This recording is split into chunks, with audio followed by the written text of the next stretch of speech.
My name is Dr. Glenn Kitteringham.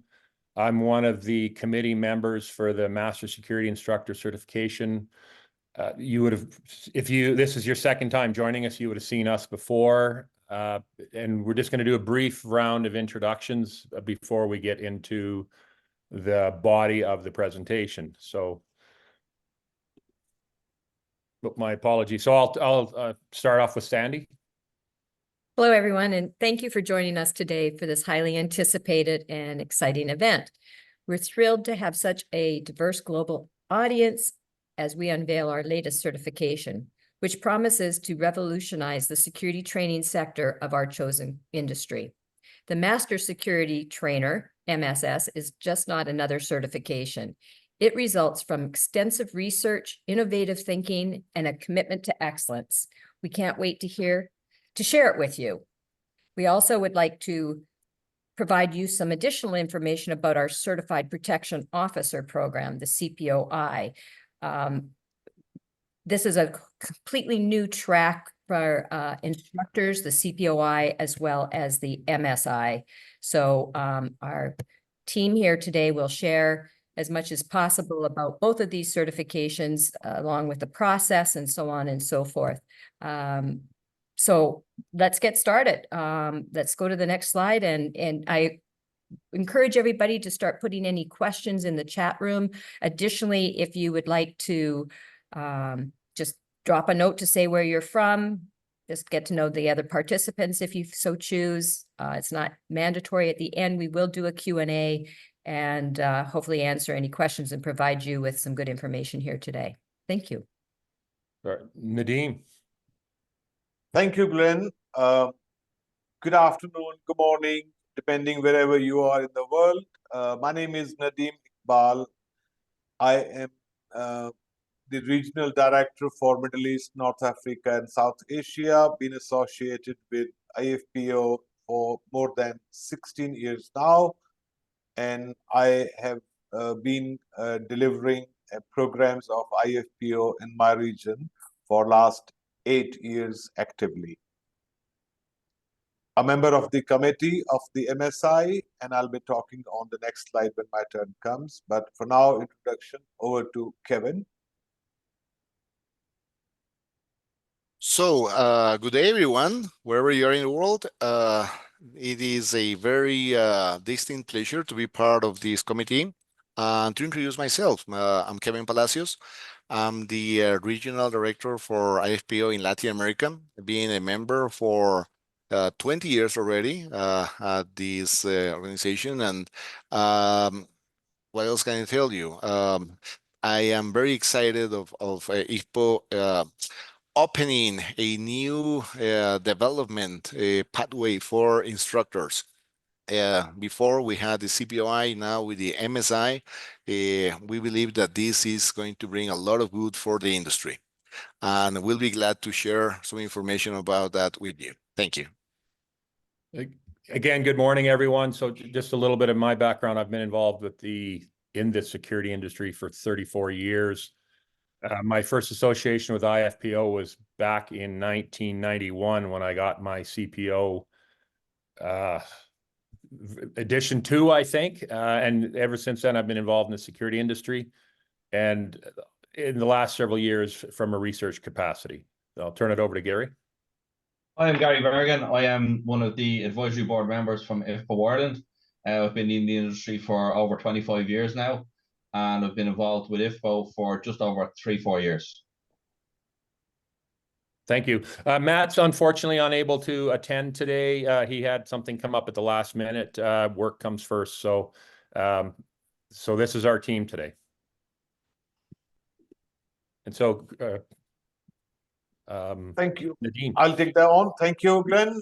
So for sort of a quick reminder for all the participants in this webinar, IFPO has been delivering security and asset protection training programs, certifications for quite some time. I don't need to go into the history, but traditionally what we have seen that people may land up into these jobs out of a coincidence or a choice, but they got to start somewhere And the IFPO offering for that is Initial Security Officer Program. Moving on, there is a yet more detailed one called PSOP, Professional Security Officer Program. Then we move on, which is by far the most wanted program from IFPO, that's called Certified Protection Officer.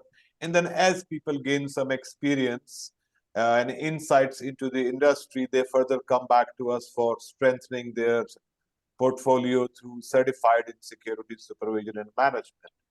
So that's pretty much a standard path which everybody takes. And then it gets them to a stage where they would rather want to specialize. And those specializations, we have named few here, that's not all, are such as Security Operations Center. Policía, a punto de iniciar. I'm sorry, I think Kevin just missed to silent himself, so give it a minute. Coming back, so in terms of specialization, people have options to choose from security operations centers, supervision, or an operator, so to say, or monitoring roles such as CCTV, access control system for technology complex infrastructure. There are further evolving roles into technology and artificial intelligence, and I can assure that very soon you will hear more some programs in that domain also. Not to forget the investigation audits. But what is being discussed today is the instructional pathway where people could demonstrate their skills of delivering training if they have achieved the Certified Protection Officer Instructor certification. And literally the gold standard, the topmost what is being gonna be discussed today, this point onward, is the Master Security Instructor. So depending on the career path where you are and how you wanna shape your future, that's the offering from IFPO. And we welcome, if you have any questions, please drop them in the chat box or just hang on till the end of the session where we invite everybody for the questions. So that's pretty much from me.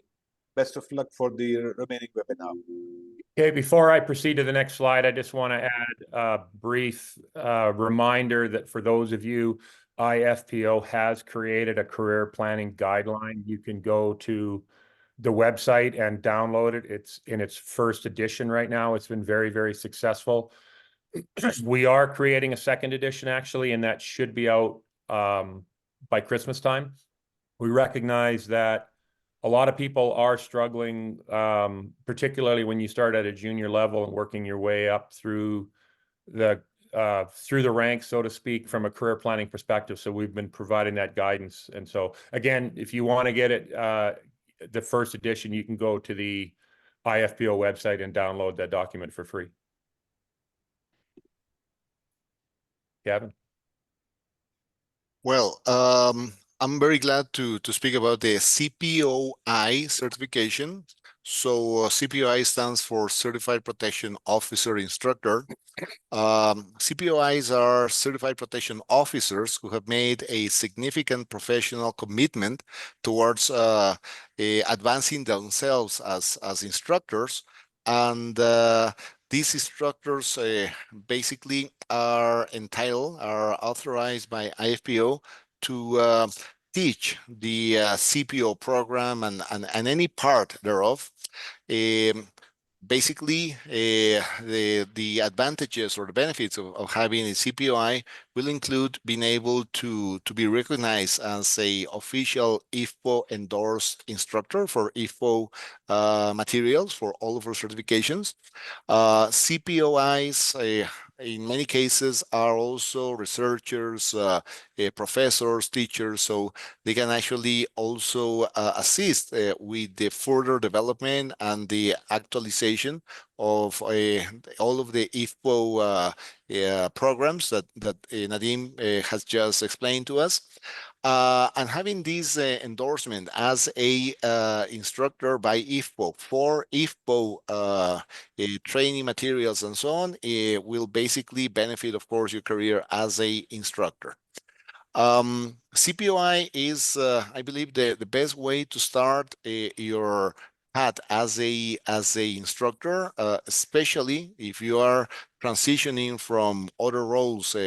For instance, if you're just new into private security instructing, CPOI will be your place to go. Or if you have already been a successful certified protection officer or a supervisor, and you want to start in the teaching, in the instructing part of it, well, CPOI will be the way to go. Now, CPOI has been around for many years. This has been a very successful program. And we believe, of course, that even though this has been a very successful certification, we believe that some CPOIs need something else, need a next step. So if you already have a number of years of experience as an instructor, if you're already being a CPOI for a while, if you're already confident on creating your own programs and of course going beyond IFPO certifications, therefore we have the new offering, which will be a next step after CPOI. Okay. I would like also just to finish by, again, stressing the fact that if you do need a guidance on instructing, if you're new to instruction, if you want to have materials which are made by IFPO, you want to have workbooks, a class schedules which are set up by IFPO, and if you want to, of course, teach or current certifications, a CPOI is the way to go. Thank you, Kevin. Gary. So just on to MSI, the Master Security Instructor certification. This was designed for people who design programs, deliver programs, and evaluate programs. Is the highest level of security security instructor that IFPO offer. The MSIs are validated to instruct beyond IFPO programs. It was IFPO instituted a professional development pathway for Master Security Instructors. The benefits of this is that you have your education and training qualifications will all be verified through peer evaluation. You will be marked on, and I'll speak to this later on, in 4 different sections. So you will have security qualifications, security experience, teaching or formal education training, and formal teaching or education experience. Yeah, next slide. So just the differences between the CPOI programs and the MSI program will be, the main difference will be that CPOIs are authorized to teach and instruct on IFPO programs only, and MSIs are validated to instruct beyond programs. Yeah, if I can jump in, I would also like to express that CPOI has also lesser requirements, such as, of course, you need to be a CPO, you need to have basic training, and if you have just a little experience in instructing, if you are like, I don't know, less than 10 years experience as an instructor, and of course, if you don't have I'll say formal a university level training in adult education and so on, a CPOI will be your way to go. CPOI is also more aimed towards like instructors that work in the human resources departments or in internal security academies within companies. Yeah. While CPOI, of course, has a totally different set of requirements, and of course is a next step. I certainly see this as a progression. So this is, again, stepping stones. You go through your CPOI, and then perhaps you can go through MSI, which is, again, this very exciting new certification from IFPO.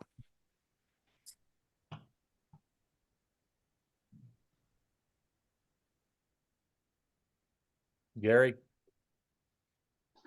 So just to go through the MSI application process, all applicants will enter a peer-reviewed process. So you will be validated, you will be checked by MSIs who are already approved by IFPO.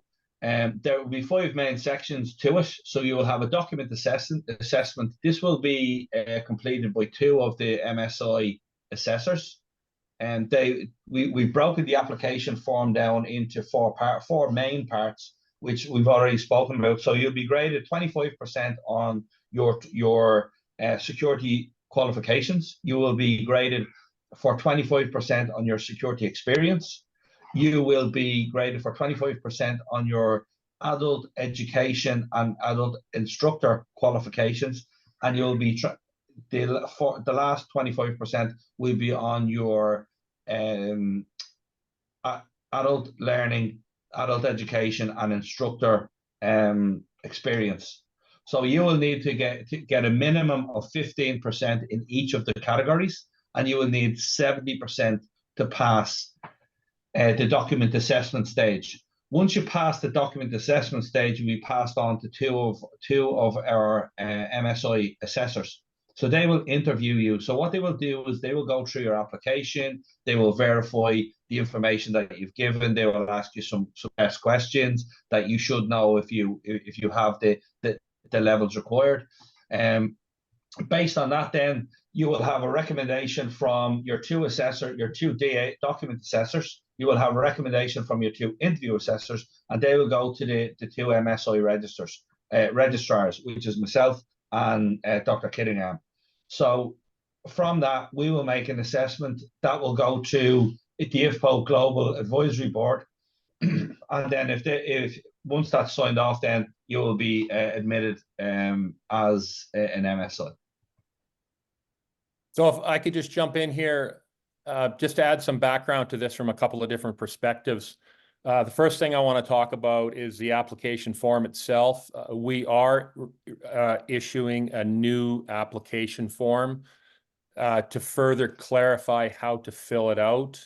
And along with that new application form, we are going to be doing an application form webinar that the specific date of that has not yet been announced. But as we've seen so many people incorrectly fill out the application form, we felt that that was a necessary step. And I want to talk about the 3 most common issues that we've identified so far, and any of the other committee members, please feel free to jump in at any time if I've missed anything. But first and foremost, incomplete applications. We've received some applications that simply has somebody's name on it, and then they've submitted a resume or a CV. That's not a complete application form, and they're going to be sent back. And with all due respect, part of this is there's an expectation that people fill out the form properly. It's just that simple. So the second one is that there is information in the wrong categories. We're seeing a lot of people get their security qualifications and their adult learning qualifications mixed up. And on that note, as it pertains to adult learning qualifications, people are just throwing in every form or every course that they've taken, or often every course that they've taken, put it into the adult learning section. And I want to clarify right now, we've collectively agreed that for somebody to get the minimum points, 15 points in the adult learning, that means you have to have a minimum of 80 hours of in-class formal learning about adult learning, not going to university and getting a degree in criminology or risk management. That belongs in the security credentials category. And for some of you who might be disconcerted about the minimum of 80 hours, like we decided that was the bare minimum that somebody had to have. And in fact, we are doing a major deviation, to be perfectly honest. when you look at the credentials that we're asking for in when it comes to security credentials, security education and training, like people are like, if you're putting a degree, if you've gone to get a degree, realistically, you've put in 4,000 or 5,000 hours of your own time into getting a degree. If you got a master's degree, that's another 1,000 to 2,000 hours. If you've got a doctorate, that's another 2,000 or 3,000 or 4,000 hours. So the fact that we are asking for somebody to have 80 hours of in-class formal learning in adult learning principles, we don't think is out of alignment. We don't think that's a big ask. Also, if somebody on paper does, if they're invited to the interview stage, because as Gary's already said, there's 2 phases to this, right? There's the formal application and there's a review, and then there's the formal interview. We are going to be delving into the credentials of like, if you're putting forward that you've got to train the trainer course, or that you're a certified instructor, we're going to be asking questions about that. The bottom line is that for too long, the entire security industry has asked or has given too many grandfathering clauses and equivalencies. And to be perfectly honest, I think this is why we're in the state that we are in within the security industry. We need formally trained people. It's just that's our bottom line.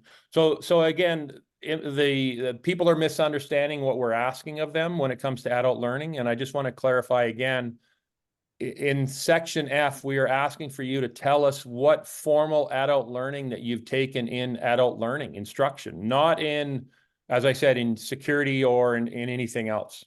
Another area that some people are putting in is that they're entering in the way of security experience, that they're a police officer or that they were in the military. You need to be able to tell us how that directly applies to you as working in the security industry. Because just to say that you're a police officer, we're not recognizing that. That comes with a qualification. Now, we've had some applicants where people have worked outside of the industry and where they were able to directly show that their experience in that industry was directly tied to security. They're getting a pass, meaning they're being approved to go to the interview stage. But again, I want to clarify, simply saying that you were like law enforcement or military for X number of years, that's not going to be accepted on its own. There has to be a direct connection to how it applies to the security world. So, and I just want to talk very quickly about the European skills qualifications framework. So I'm in North America. I'll be honest, I don't have a lot of experience with this. I mean, I obviously become aware of it over the last several years, but it just does not apply to me. But the European skills qualifications framework is part of a global process to recognize credentials, the equivalency credentials from around the world. And so they have a rating of 1 to 8, and the highest school, the highest level is a doctorate. So they're recognizing that if you've got a doctorate, pretty much in any country, that's the exact same. But so anyway, that's where we're coming from, is we're looking at ranking and scoring the skills credential on a global nature. I mean, so to date, we've received 25 applications from around the world. And so one of the things we're working on is how do we score somebody from one country against somebody else in another country to make it this fair and equal for everybody? Kevin, I know you're a big fan of the skills qualification framework. Do you want to add anything to this, or anybody else for that matter? Yeah, Well, I think sure. So anyway, just a very quick note on this. IFPO is a truly global organization. So IFPO basically has approved training centers and instructors in over 50 countries in every single continent. And yes, we have students, graduates, and certificates all over the world. So by addressing these now globally recognized skills framework, yeah, to validate and to be able to understand where you're at, I believe IFPO is embracing really a very important step into the future of security education. And yes, this is some sort of a byproduct of this whole MSI application process, because we have, of course, we had to find a way to validate, to somehow measure relevance and the level of all different certifications. And yes, of course, this is going to be used, I guess, for the first time ever in this MSI application process. Gary, sorry, you were saying? No, you covered it. You covered it, Kevin. The other thing I wanted to talk about just very, very quickly before we get into the questions here is also the juggling, I guess for lack of a better term, or the acknowledgement, as I said, which is relevant from the skills equivalency, is also prior learning. And for those of you who are not familiar with prior learning, we are looking at, if you've got experience in one area, we're looking to see how it can bridge the gap into another area. And I know that probably sounds a little bit contradictory to what I just said a few minutes ago about, well, if you've worked in law enforcement, how is that applicable to security? But again, it's we do acknowledge prior learning, but again, we've got 4 criteria. And I just want to clarify, and I know this probably sounds like I'm stating the obvious, but MSI is Master Security Instructor. So that means you have to have security experience in education and instructor experience in education. And so originally when we set this whole thing up, we wanted to create this new standard, which is above the CPOI, which Kevin discussed very, very eloquently. So I don't need to go into that anymore. But this is a new standard, and we've recognized that, like, from a skills training development, the security industry is rapidly changing, just like, the entire world is rapidly changing. Hence the need for qualified individuals to work in the security industry. And experience alone is just not cutting it. At least that's what we believe. We very firmly believe that. So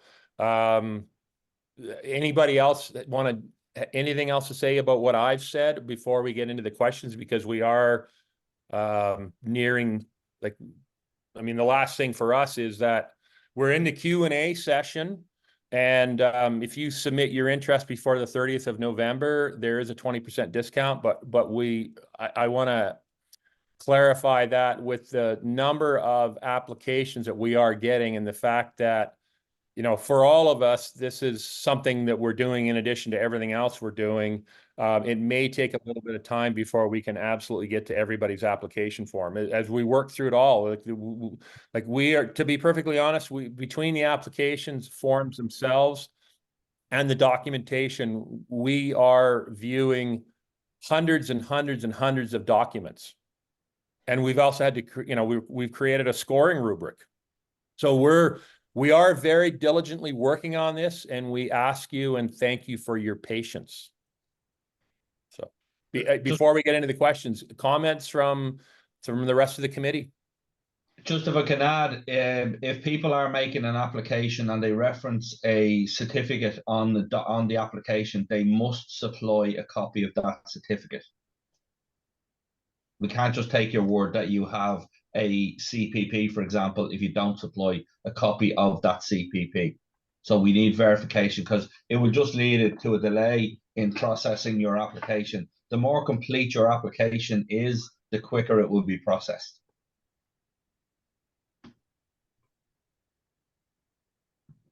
Okay, I'm just scrolling through the chat group, or the chat. and seeing what questions have been asked. And so It looks like just Eric seeing- Erickson from Costa Rica has got a question or a comment. Sure, Eric, do you want to ask it, or or expand on it?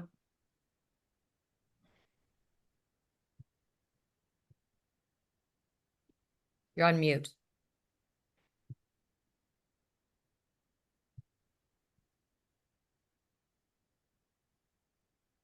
You're on mute right now, Eric. I'm trying to unmute you, but you might. There we go. Okay, good morning, everybody. No, it's just a question. Well, it's I threw it out there for everybody. And the question?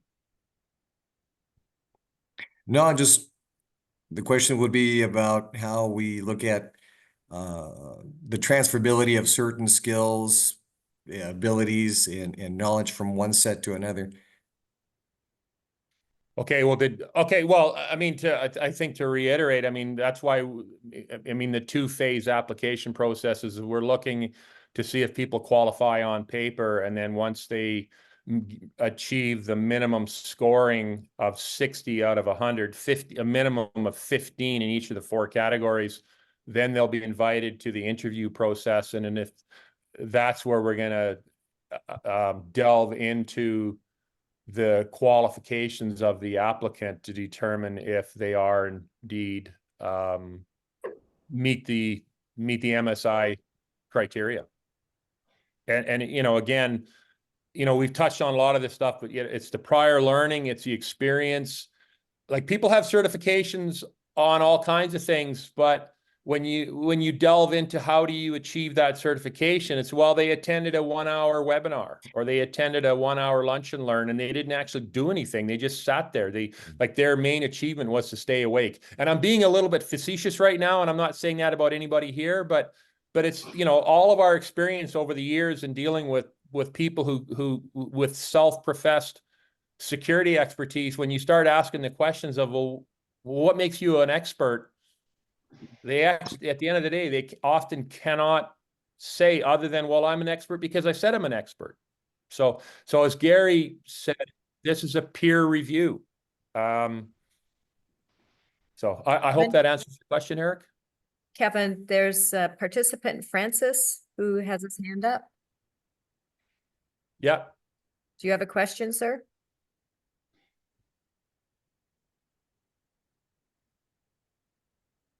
Yeah. Kevin, Francis, go ahead. What's your question?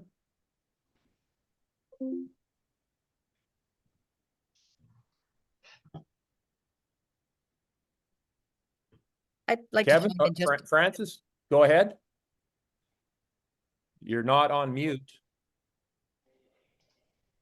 maybe it was done in error. I'd like to chime in just a little bit here and just suggest to our audience that both of these certifications are very unique, and one is not a prerequisite of another, and having one doesn't really count towards your MSI application in any way, shape, or form.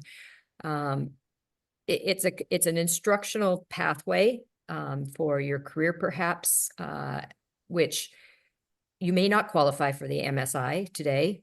By obtaining your CPOI and getting some instructional experience underneath your belt, and perhaps taking some online or classroom adult learning could be a stepping stone for you to acquire your MSI at a later date. So just something to consider. I don't know if there's many, I imagine there's a few CPOs in the audience as well as CPOIs. So don't disclude the MSI. It might just take some time and some building in your application process to be able to acquire it at some date. Thanks, Sandy. Francis, please proceed. What's your question? You're mute, Francis. We can't hear you.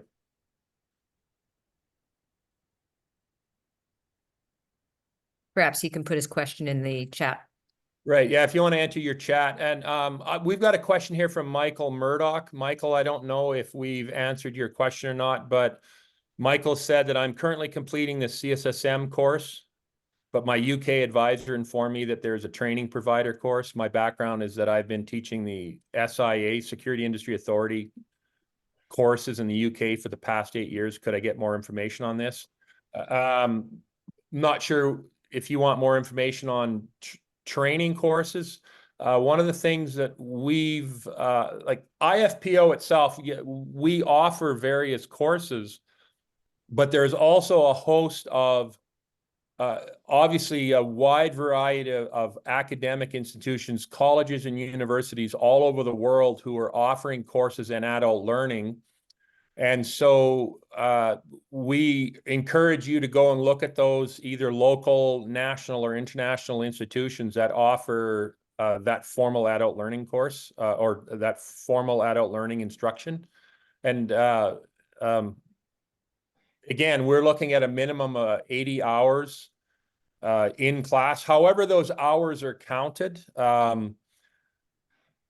Typically in the university setting, I mean, it's changed because so many courses are online now, but a lot of, and I also recognize there's a difference between like a universally accredited course where you get a 4-year undergraduate degree or a master's degree or whatnot, and then there's continuing ed.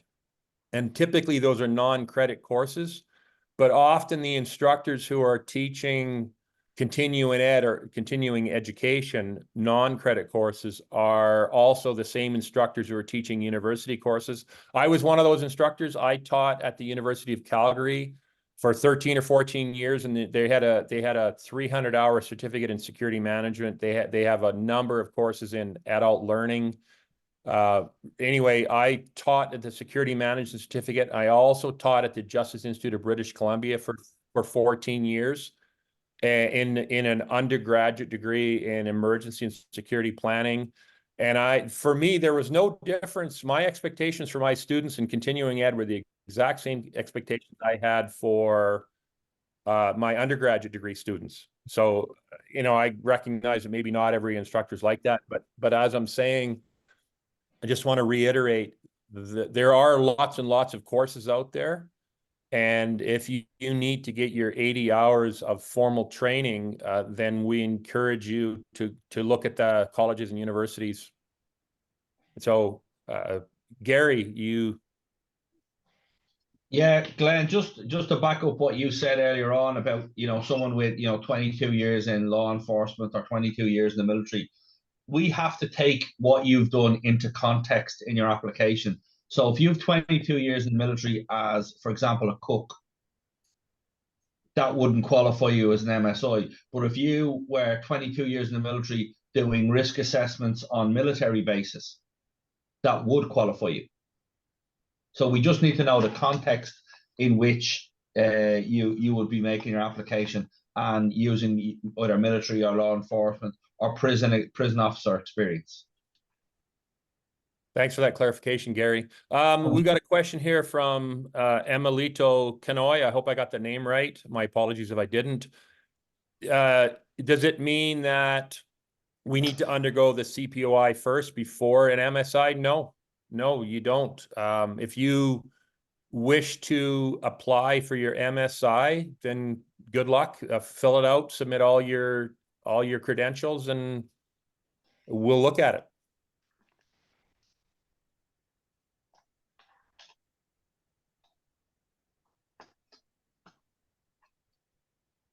I'm just scrolling through the text chat or meeting chat to see if there's any other questions.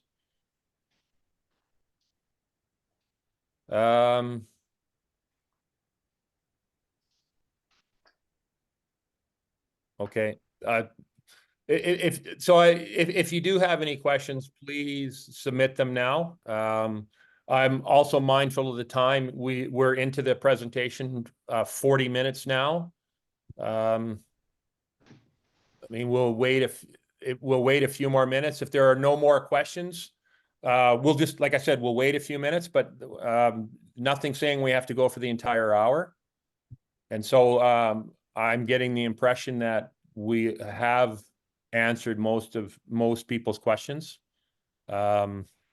And again, I want to clarify this. We are looking at certifications. We are willing to, obviously, we're willing to accept certifications from other institutions in other countries. It's just, we want to, part of that interview process will be asking those questions. I know Gary said it already, and I alluded to it a little bit, but this is a Master Security Instructor designation. We are looking for people who've got the necessary security expertise, and I don't use that word lightly. We are looking for security experts and also adult learning instructor, I guess, experts who've got a lot of experience and have got the formal education as part of those credentials to create that next generation of frontline security practitioners that we need. I mean, we all know that the security industry is on a massive growth curve, I guess, and we need qualified personnel at every level. And the days of just sticking around and getting it through experience, it's like there's too much technology, there's too many changes, there's too many things impacting the security industry. The expectations from our frontline security officers right through to our most senior security practitioners, we believe it's through a combination of experience and formal adult learning. So Glenn, we've probably, I was just going to say, I've probably been preaching too much, preaching to the converted, the fact that everybody's here. And I will say that there's a bevy of security credentials that I've never seen, like, that people are submitting. And I think it's absolutely fantastic. Sorry, Sandy, I interrupted you. So No, I actually interrupted you, Glenn. My apologies. We've had a number of people come in late, and I just want to make sure that they're aware that this webinar will be uploaded to our website by the middle of next week. So if you missed this opportunity to see the whole webinar, please refer to the IFPO website to catch the recording, as well as learn some other items about both the CPOI and the MSI. thanks, Sandy. So Francis has got a question here. I'm a military officer with 8 years experience. However, I have joined ASIS since 2021 and have since then I've been practicing industrial security. I'm currently studying cybersecurity from Coursera. Where can I start from? Well, what I would suggest, Francis, is that you fill out your application and start from there. And again, we're looking, the security education and training, the security experience, and what we've agreed is from an operational level is that for every year that an individual works in the security industry, they're going to get 1 point, and every year they're working at a managerial or director level, they're going to get 2 points, working towards the minimum of 15 points. And then again, your credentials, your adult learning credentials, and your adult learning experience. And I mean, all we can do is, or all you can do, I guess, is apply, and then we'll look at it. And if you don't have the minimum criteria, we will provide you with some guidance or advice on how to improve your score for the next time around. I want to clarify, like, not everybody who's going to apply for the MSI is going to get it. I think Kevin and Gary already identified this, but some of you who are applying for the MSI will certainly qualify for the CPOI, which is perfectly fine. But, to add a little bit more background here, the reason that we collectively came together and agreed that it was time to take the CPOI to the next level was because we thought it was a good start, but we need to take it to, the cliche is we need to take it to the next level. So, just because somebody doesn't currently qualify for the MSI doesn't mean they won't. And it's no reason to turn your back on the whole career planning process in any way, shape, or form. So, part of what our goal here is to provide people with career advice. And again, I guess I'll just make a plug for our first edition of our career planning guideline. I mean, the reason that we developed this in the first place was there was absolutely nothing there for anybody. Couldn't figure out how where do you go with your career? How do you progress? Is there even a career? It's only been in the last couple of years that people have actually figured out there is a career in the security industry. So, Dr. Kennedy Waningu, I hope I said that right. I've just applied for membership. Do you share membership certificate? Yeah, absolutely. Sandy, I would assume that. Yes. Yeah. I'll address that. So we definitely do provide a digital membership certificate along with a crest or a pin that you should receive in your email. If you would like to get a hard copy certificate suitable for framing and an actual lapel pin, you can order those on our website. And they're reasonably priced. It just depends on where you're located. Shipping costs can become a little excessive. But if you haven't already, if you've applied for membership and you have not received your digital credential, please email me directly and I'll make sure that that's rectified immediately. Sandy, also, Dr. Kennedy Waningu has asked about guidance for the CPO training. I don't know if they're looking for guidance to get the CPO or to deliver the CPO. Maybe you want to address that though? Okay, well, first of all, to get the CPO, you can learn more about it at our website. You can take, there's several different platforms in which you can take the CPO program, be it a classroom, online, or traditional correspondence where we ship materials to you. It is equivalent to an 80-hour program. Candidates have 1 year to complete it. It is a full certification with 2-year recertifications after that. And if you're wanting to teach the program, we highly recommend that you apply for the CPOI, the Certified Protection Officer Instructor.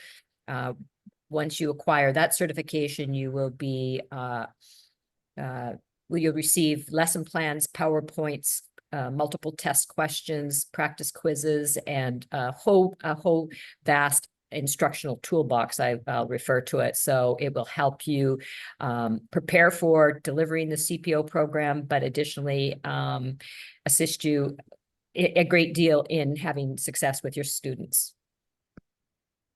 Thanks, Sandy. Amadou Umaru has asked the criteria for qualification for the MSI.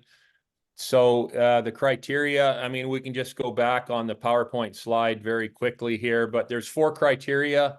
We're looking at formal security education training, security experience, both at an operational and or managerial director level. So both from a tactical and from a strategic perspective.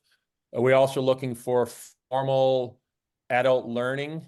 And by that, I want to clarify again, the adult learning that you've received to deliver adult learning. So basically adult learning courses, whether in workplace learning or e-learning or adult and community education or any one of a host of other certificates and diplomas and degrees that a variety of colleges and universities offer, as well as private institutions. There's lots of train-the-trainer courses out there. IFPO offers a train-the-trainer course, and just self-disclosure, I teach that, train the security trainer and train the online instructor. They're 2 8-hour courses, but again, there's lots and lots of institutions out there.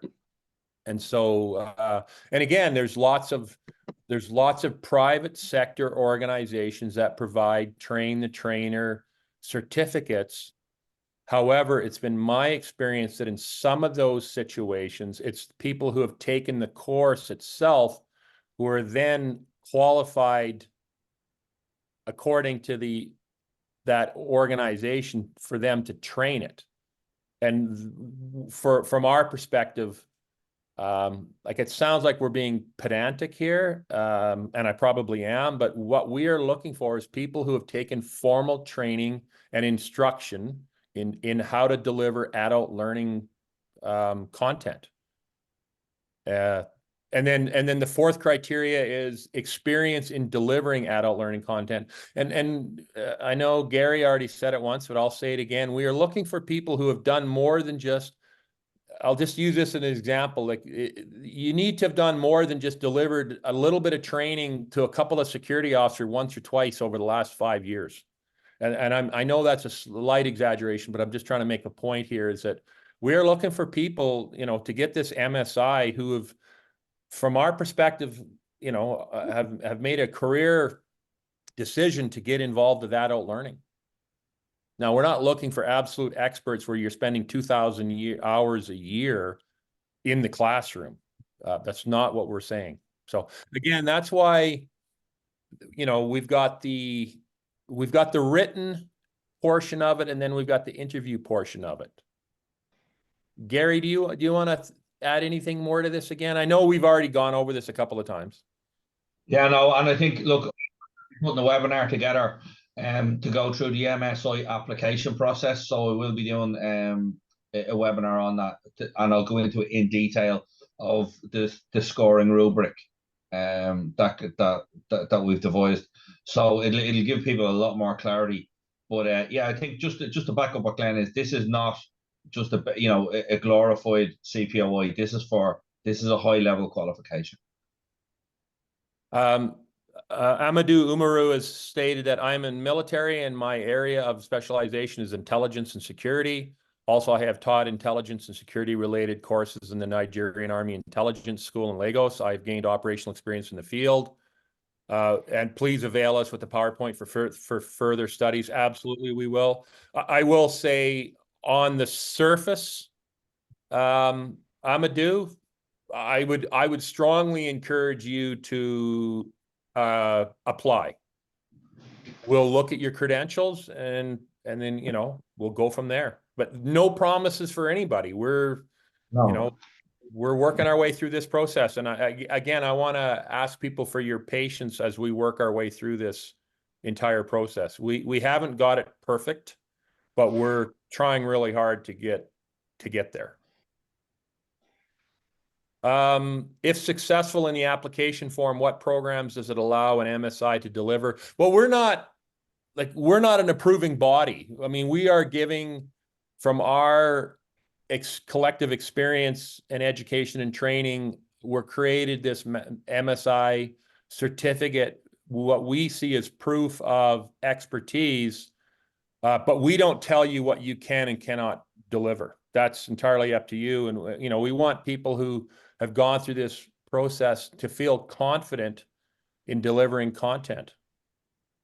You know, and again, this is why we're looking at both security and adult learning education credentials and experience. I would urge people to only deliver content in area that they feel qualified. I've been in the industry for many, many years. My primary area of specialty is in the physical realm, in security management and personnel management. I would not for 1 second think I'm going to deliver an IT security course on how to program or do, you know, how to protect an organization's intranet. That's not my area of expertise. And so, you know, part of this goal is for people to acknowledge and accept, you know, their area of expertise, but also understand their boundaries and limitations. We don't want people teaching in areas that they're not qualified, but that's up to you to decide. Kevin, Nadeem, Gary, agree, disagree? What are your thoughts? Fully agree.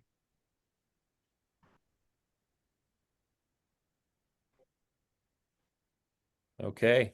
Yeah, absolutely. Glenn, couldn't agree more. Being a Master Security Instructor who has been peer reviewed, validated for his competencies and the qualification, both, one cannot say what they shouldn't teach. So master means the word by itself speaks what you bring to the table. So I think any program that you feel comfortable and confident, there we go. Right. Yeah, if I can add, well, maybe, and again, this is for everyone that is not familiar with the IFPO yet. IFPO basically is aimed towards private security operations. Okay, so if you have had a lot of experience in public service, being it the police, military, or anyone, um, but have no experience, prior experience in the private security business, my suggestion is you go back to what Nadim explained before and perhaps pursue a CPO certification to begin with. Now, if within the private security realm, you are interested into getting involved in training, education, if you're having your first steps, if you want, again, models, worksheets, documents, manuals already delivered to you, then CPOI will be the way to go. But in summary, if you are beyond that, if you are already creating programs, if you are perhaps designing a higher education program, so you are in a level of mastery that you basically are a creator of education, then MSI will be the option for you. That will be my only addition to what has been said. Thanks, Kevin. There's a question here. Olata Boson, I hope I got that right. My apologies if not. The cost of the certification program, it's $399 US. It's $200 for to apply, and then if you get invited to the interview stage, then it's another $199. Sandy, do you want to talk about that for a second? I know we've got some rules around that. Right.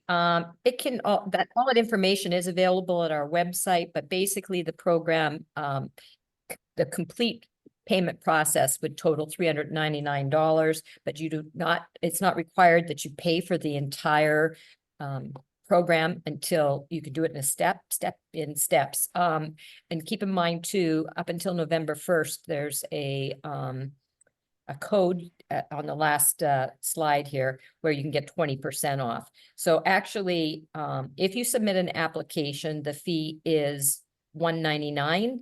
And if it's not accepted, then you would be refunded 50% of that. If your application has been accepted, then you would pay the $200. However, again, if you do this before November 30th, you'll get a 20% discount. Does anybody have any questions relating to the application fee process? Well, while we're waiting for that, Eric has asked of how many MSI people have been certified to date. Well, officially none, Eric. 4 people have made it past the application process, but they're yet to be interviewed, and that includes us. I want to clarify everybody right now. We did not give ourselves an automatic pass on this stuff. We are all applying just like everybody else, and we're going through the process, and it's been one terrific learning process as we learn, to work out the kinks in the application process. But so far on paper, I believe there are 4 of us, Sandy. Is that correct, or are there more? Well, there is more than that, but there's some also that are still in review. We've received over 25 applications, and we still are panning through all of the applications and the verifications. And I do believe that there will be more than 4. However, that's to be determined for obvious reasons. Yeah. Yeah. Again, we're not getting an automatic pass here. We're all going through this. So I share people's pain in filling out the application form. When I filled it out, I struggled. I struggled with filling it out, making sure I knew how to do it. And I came to recognize in not only viewing my own application, but in now scoring, I've probably scored 16 or 18 other applications. That's where we found that we need to make some refinements to the application process. Might want to add though too, Glenn, that our first MSI webinar was held probably about 3, maybe 4 weeks ago, and we had over 400 participants in that particular, or they registered for the webinar. And often with these webinars, only a fraction of the people do actually participate.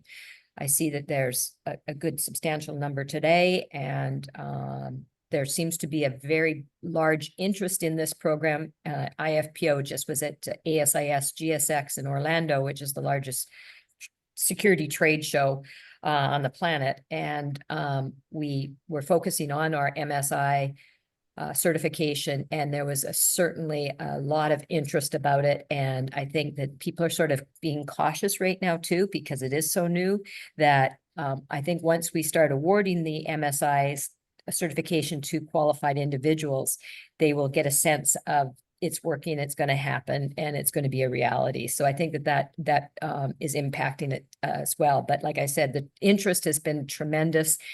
ASIS has embraced it, as many of my other security colleagues. They're very excited about this.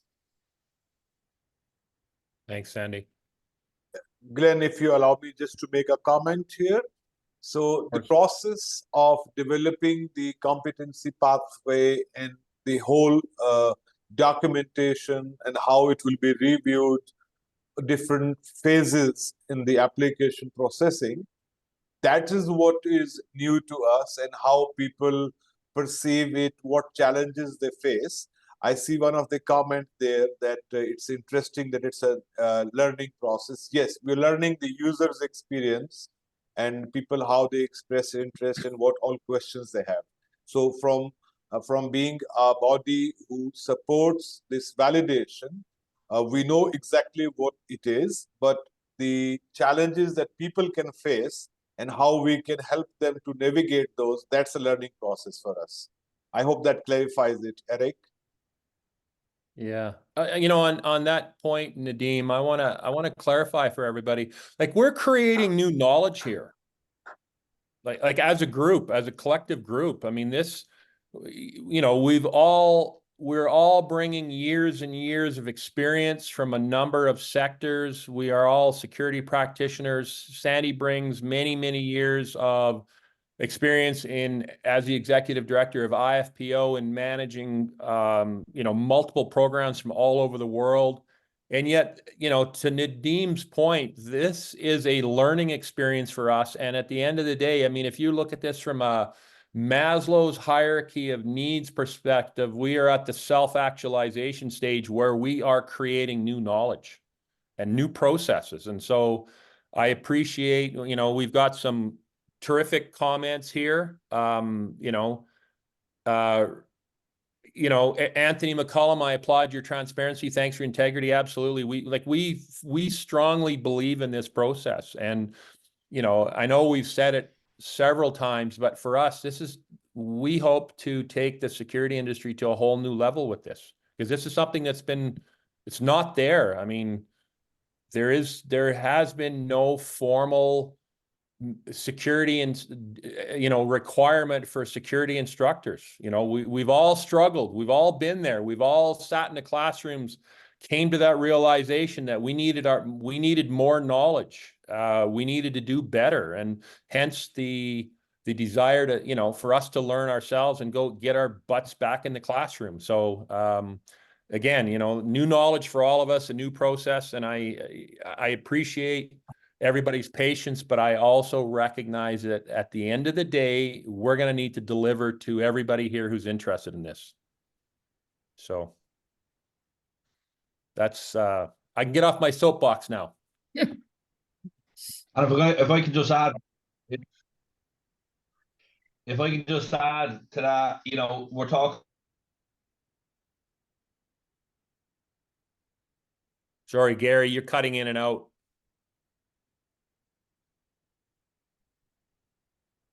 We might have lost Gary.